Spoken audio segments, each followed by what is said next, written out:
Friends, ഇന്നിത് രണ്ടാമത്തെ പാർട്ടാണ്. കേൾക്കുന്നത്ര easy അല്ലാട്ടോ ഒരു പാർട്ട് റെഡിയാക്കുക എന്നാ. അപ്പോൾ ആ കഷ്ടപ്പാട് മനസ്സിലാക്കി ലൈക്കും കമൻറ്റും പിശുക്കാതെ തരൂ. ഇപ്പം ചോദിക്കാത്തത് കാരണം എല്ലാവരും മറക്കുന്നോ എന്നൊരു ഡൗട്ട്. പിന്നെ നാളെ സൺഡേ അല്ലേ, നാളെ കുറച്ച് ബിസിയാണ്. രാവിലെ ഒരിടം വരെ പോകാനുണ്ട്. വന്നിട്ട് പറ്റിയാൽ മാത്രമേ സ്റ്റോറി തരൂ. അതുകൊണ്ടാണ് ഇന്നൊരു പാർട്ട് കൂടി തന്നത്. പിന്നെ സ്ഥിരം കമൻ്റ് ഇട്ടിരുന്ന ചിലരെ ഇപ്പം കാണാനേ ഇല്ല. ന്യൂ ഫ്രണ്ട്സ്, നിങ്ങളും കമൻറ്റ് ചെയ്യൂ. അപ്പതേ സ്റ്റോറിയിലേക്ക്. മഹിയുടെ കൈകൾ അവളുടെ ഷോൾഡറിലേക്ക് നീണ്ടു. പെട്ടെന്ന് അയ്യോ! അവൾ നിലവിളിയോടെ നിവർന്നു. അവൻ ഞെട്ടിപ്പോയി. എന്താ? അവൻ പകപ്പോടെ ചോദിച്ചു. അത് മഹിയേട്ടാ, ദാ എൻ്റെ കണ്ണിലെന്തോ. അവൾ കണ്ണുകൾ അടച്ചു പിടിച്ച് കൈകൾ കുടഞ്ഞുകൊണ്ട് തുള്ളാൻ തുടങ്ങി. നിക്ക്, ഞാനൊന്ന് നോക്കട്ടെ. അവൻ അവളുടെ മുഖം പിടിച്ചെടുത്ത് നോക്കി. അവളുടെ അടഞ്ഞ കണ്ണുകൾ പിടയ്ക്കുന്നു.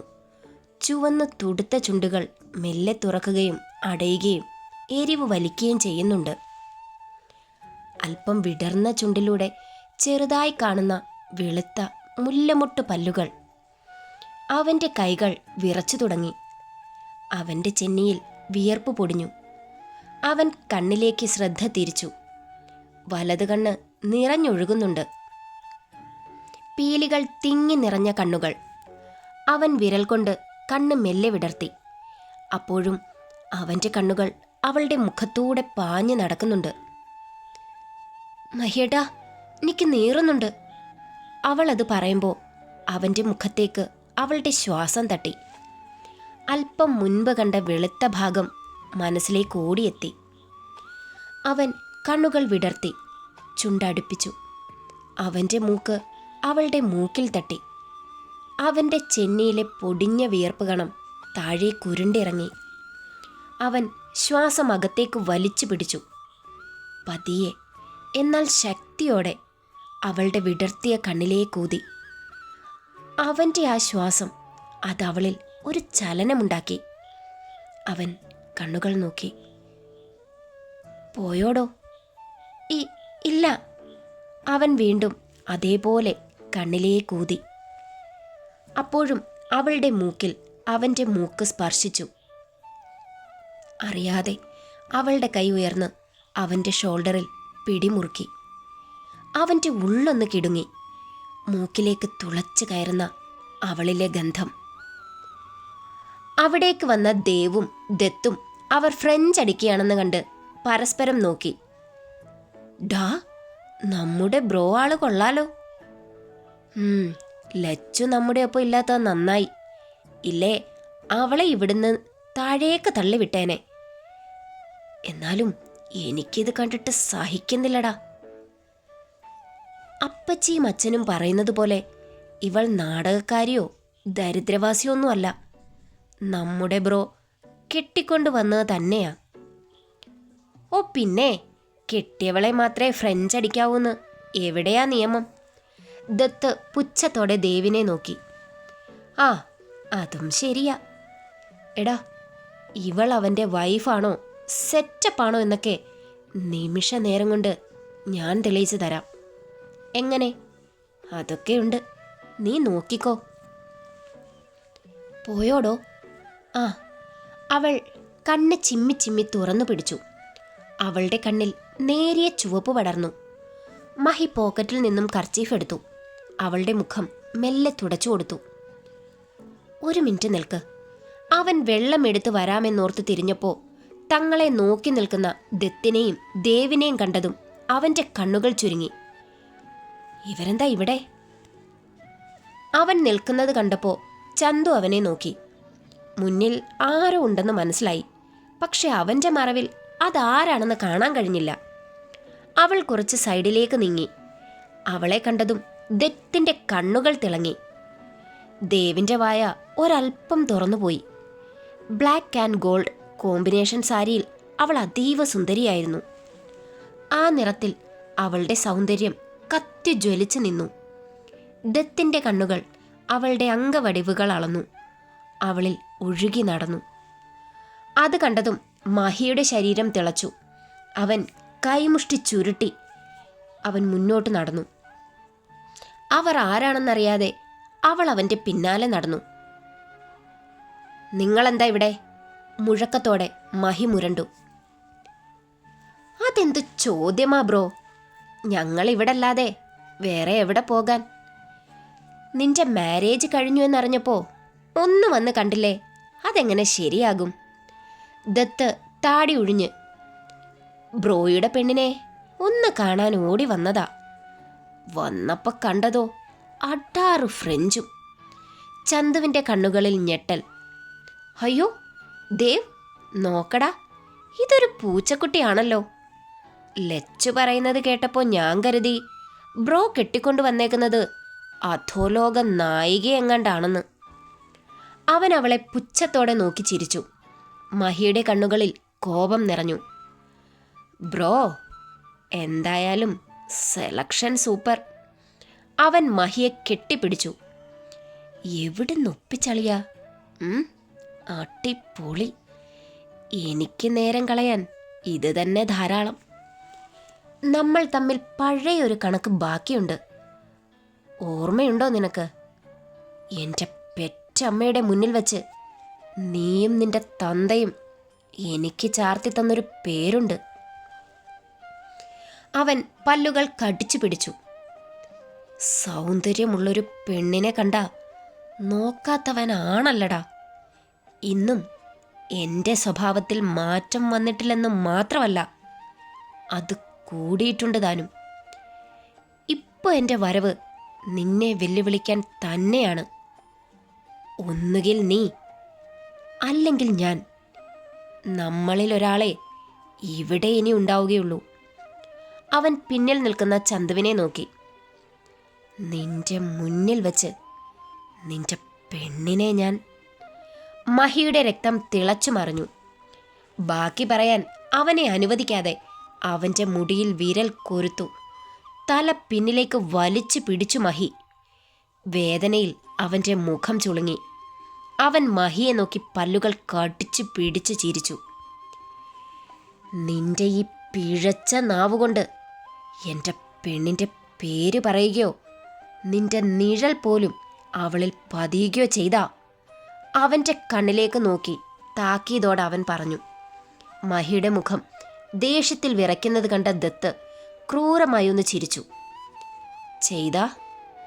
അവൻ മഹിയുടെ കണ്ണിലേക്ക് നോക്കി. കൊന്നുകളയും ഞാൻ. ചന്തു തരിച്ചു നിന്നുപോയി. അങ്ങനെ അവനെ ആദ്യമായി കാണുകയാണവൾ. അവൻ്റെ മുഖം ആകെ വലിഞ്ഞു മുറുകിയിരുന്നു. കവിളുകൾ വിറയ്ക്കുന്നു. കണ്ണുകൾ ചുവന്ന് കയറിയിട്ടുണ്ട്. അവൾ അവനെ തന്നെ കണ്ണെടുക്കാതെ നോക്കി നിന്നു. തനിക്ക് വേണ്ടിയാണോ ഈ കൊലവിളി നടത്തുന്നത്? അവൾ ഉള്ളിൽ നിറഞ്ഞ പ്രണയത്തോടെ അവനിൽ മതി മറന്നു നിന്നു. എങ്കിൽ നീ എന്നെ കൊല്ലാൻ തയ്യാറായിക്കോ ബ്രോ. കാരണം എൻ്റെ ഈ വരവിൽ ഉദ്ദേശം നിന്റെ പെണ്ണ് മാത്രമാണ്. അവൻ കൂസാതെ പറഞ്ഞതും മഹിയുടെ കൈ അവൻ്റെ കഴുത്തിൽ പിടിമുറുക്കി. എടാ! അവൻ്റെ കണ്ണുകൾ അഗ്നിയായി. ദത്ത് നിലത്തു നിന്നും ഉയർന്നു തുടങ്ങി. എന്നിട്ടും അവൻ്റെ കണ്ണുകൾ മഹിയിൽ തന്നെ തറഞ്ഞു നിന്നു. അതുകൂടി കണ്ടതും മഹിയുടെ കൈയുടെ ശക്തി കൂടി. ദത്തിൻ്റെ കണ്ണുകൾ മിഴിഞ്ഞു വന്നു. മഹി വിടടാ! അത് കണ്ട ദേവ് അവൻ്റെ കയ്യിൽ പിടിച്ചുലച്ചു. മഹി കത്തുന്നൊരു നോട്ടം നോക്കിയതും ദേവ് വിറച്ചുപോയി. അവൻ ദേഷ്യത്തിൽ ചന്തുവിനെ നോക്കി. എന്ത് കണ്ടോണ്ട് നിൽക്കുവാടി? നീ ഇങ്ങോട്ട് കെട്ടിയെടുത്തത് ഞങ്ങളെ കൊലയ്ക്ക് കൊടുക്കാനാണോ? അവൻ അലറി വിളിച്ചു. മഹിയേട്ടാ, വേണ്ട മഹിയേട്ടാ. അവൾ പെട്ടെന്ന് അവൻ്റെ കയ്യിൽ പിടിച്ചു. അപ്പോഴേക്ക് ദത്ത് വെപ്രാളം തല്ലി തുടങ്ങി. അവൻ ദത്തിനെ താഴേക്കെറിഞ്ഞുകൊണ്ട് ദേവിൻ്റെ കരണം നോക്കിയൊന്ന് പൊട്ടിച്ചു. തീരെ പ്രതീക്ഷിക്കാതെ നിന്നതുകൊണ്ട് അവൻ വേച്ചുപോയി. ഞെട്ടി വിറച്ചുകൊണ്ട് പകപ്പോടെ അവൻ മഹിയെ നോക്കി. നീയൊക്കെ ഇങ്ങോട്ട് കെട്ടിയെടുത്തത് ഇവള് പറഞ്ഞിട്ടാണോ? ആണോന്ന്? രണ്ടും കൂടി ഇവിടേക്ക് വരാൻ എന്താണ് കാരണം? ആരാണ് കാരണം? എന്നൊക്കെ എനിക്കറിയാം. അതിവിടെ നടക്കില്ല. ഇറങ്ങടാ. മഹി പല്ലുകൾ കടിച്ചു. അത് നീ മാത്രം തീരുമാനിച്ചാൽ മതിയോ? ആ ശബ്ദം കേട്ട് അവൻ തിരിഞ്ഞു. മഹേശ്വരി, ഒപ്പം രണ്ടമ്മാവന്മാരും ലച്ചുവും. മതി, ഞാൻ മാത്രം തീരുമാനിച്ചാൽ മതി. പോരാ, പാർത്ഥസാരഥിയുടെ ഭാര്യ, അതായത് ഈ ഞാൻ പറയുന്നു. ഇവർക്കിവിടെ നിൽക്കാൻ ഇഷ്ടമാണെങ്കിൽ ഇവർ ഇവിടെ തന്നെ കാണും. അതിനി ആരൊക്കെ തടഞ്ഞാലും. എങ്കിൽ ഇവന്മാരുടെ മരണം എൻ്റെ കൈകൊണ്ടായിരിക്കും. അവർ പുച്ഛത്തോടെ ഒന്ന് ചിരിച്ചു. ആരാരുടെ കൈകൊണ്ട് തീരുമെന്ന് കണ്ടറിയാം. അവർ ചന്തുവിനെ നോക്കിയാണത് പറഞ്ഞത്. മഹി അവളുടെ മുന്നിലേക്കങ്ങ് നീങ്ങി. എന്നിലെ അവസാന ശ്വാസം നിലയ്ക്കും വരെ എന്നെ കടന്ന് ആർക്കും ഇവളിലെത്താൻ കഴിയില്ല. അവൻ്റെ വാക്കുകൾ തീയായി മാറി. കാണാം മോനെ. മക്കളെ വാടാ. അവർ നടന്നതും ഏവരും പിന്നാലെ നടന്നു. ദത്ത് മഹിയുടെ മുന്നിൽ നിന്ന് ചിരിച്ചു. നിന്നെ തോൽപ്പിക്കാൻ ഞങ്ങളിറക്കിയ കരു, നിന്റെ പെറ്റമ്മ. പാവം, അവർക്കൊന്നും അറിയില്ല. മണ്ടി. പെറ്റമ്മ എതിരെ നിൽക്കുന്നത് കാണാൻ ഒരു രസമുണ്ട് അല്ലേടാ? നിന്നെ തകർക്കാനുള്ള എൻ്റെ ആയുധം അതാണ്. മംഗലത്തെ വീട്ടിൽ മഹേശ്വരി അന്തർജനം. മഹിക്ക് നിയന്ത്രണം വിട്ടുപോയി. അവൻ്റെ കൈകൾ ചുരുണ്ടു. അത് സർവശക്തിയിൽ അവൻ്റെ മുഖത്താഞ്ഞു പതിച്ചു. ഡാ! ദേവ് പിടിക്കാൻ തുനിഞ്ഞതും അവനും കൊടുത്തു കാല് നിവർത്തിയൊരു പഞ്ച്. ദത്ത് ചാടി വന്നതും വീണ്ടും ഒരെണ്ണം കൂടി. മഹിയേട്ടാ! ദേവു അലറി വിളിച്ചു. എന്താ ഇത്? കൂടപ്പിറപ്പുകൾ ഇങ്ങനെ തമ്മിൽ തമ്മിൽ ചാകാനാണോ? എങ്കിൽ വിളിച്ചോണ്ട് പോടി. ഒരെണ്ണത്തിനെ എൻ്റെയും ഇവളുടെ നിഴൽവട്ടത്തിൽ കാണരുത്. സൈഡിൽ നിന്ന ചന്തുവിനെ വലിച്ച് നെഞ്ചിലേക്കിട്ട് കെട്ടിപ്പിടിച്ചുകൊണ്ട് അവൻ അലറി. ദേവു നിറഞ്ഞ കണ്ണുകളോടെ സഹോദരന്മാരെ നോക്കി. എന്തിനാ ഇങ്ങനെയൊക്കെ? നന്നായി കൂടെ? അവൾ കരഞ്ഞുകൊണ്ട് ഓടിപ്പോയി. ദേവ് ദത്തിനെ വലിച്ചുയർത്തി.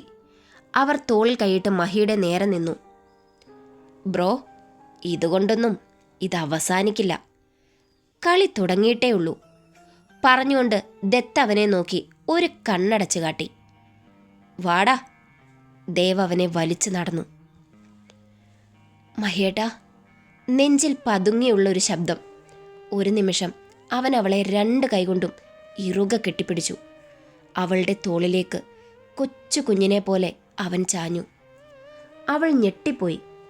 അവന് ആ നിമിഷം അങ്ങനെ ഒരാശ്രയം വേണമായിരുന്നു. ദത്തും ദേവും മുറിയിൽ കിടക്കുകയാണ്. മഹേശ്വരിയും ലച്ചുവും ഇരുവരുടെയും മുറിവിൽ മരുന്ന് വയ്ക്കുന്നുണ്ട്. ഛേ, നീയൊക്കെ തള്ളിക്കൊണ്ട് വന്നിട്ടും അവൻ്റെ കയ്യിൽ നിന്ന് കൊള്ളാനാണല്ലോ വിധി.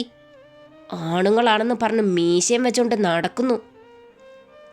എടീ, കൂടുതൽ ചൊറിയല്ലേ, ഒരെണ്ണം വെച്ച് തരും ഞാൻ. ഇങ്ങ് വാടാ.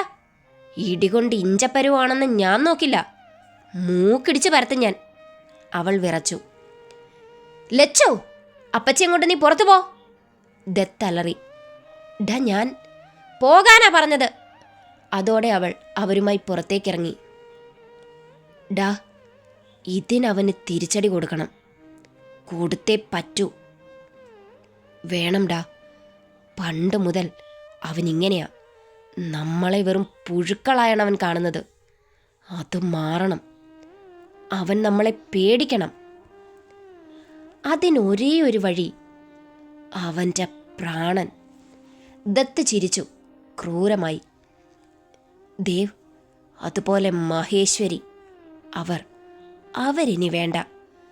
അവരുടെ പേരിലുള്ള മംഗലത്ത് ജുവലറി, അതെൻ്റെ പേരിലായ ആ നിമിഷം അവരെ ഞാൻ അയക്കും അവൻ്റെ തന്തയുടെ പാതയിൽ.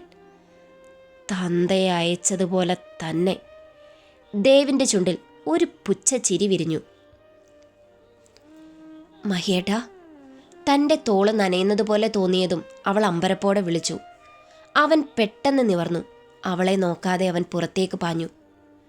മഹിയേട്ടാ! ആ വിളി അവൻ കേട്ടില്ല. കൊടുങ്കാറ്റുപോൽ അവൻ താഴേക്കിറങ്ങി.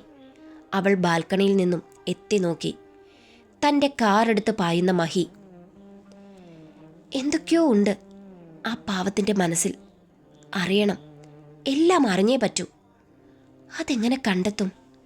അവളുടെ ഉള്ളിൽ ദേവുവിൻ്റെ മുഖം കടന്നു വന്നു. അവൾ മെല്ലെ തിരിഞ്ഞു നടന്നു. ആ നിമിഷം ബീച്ചിലേക്ക് പോയ മഹി കാർ ഒതുക്കി നിർത്തി. ദൂരെ കടൽ ആർത്തിളകുന്നത് കാണാം. അവൻ നിറഞ്ഞ കണ്ണുകൾ മെല്ലെ അടച്ചു പിടിച്ചു. അവൻ്റെ ഉള്ളിൽ വിതയ്ക്കാത്ത ഒരു പാടവും പച്ചപ്പും നിറഞ്ഞു വന്നു. അവൻ സ്റ്റിയറിങ്ങിൽ തലമുട്ടിച്ചു. അവൻ്റെ മനസ്സ് തൻ്റെ കുട്ടിക്കാലത്തേക്ക് പാഞ്ഞു.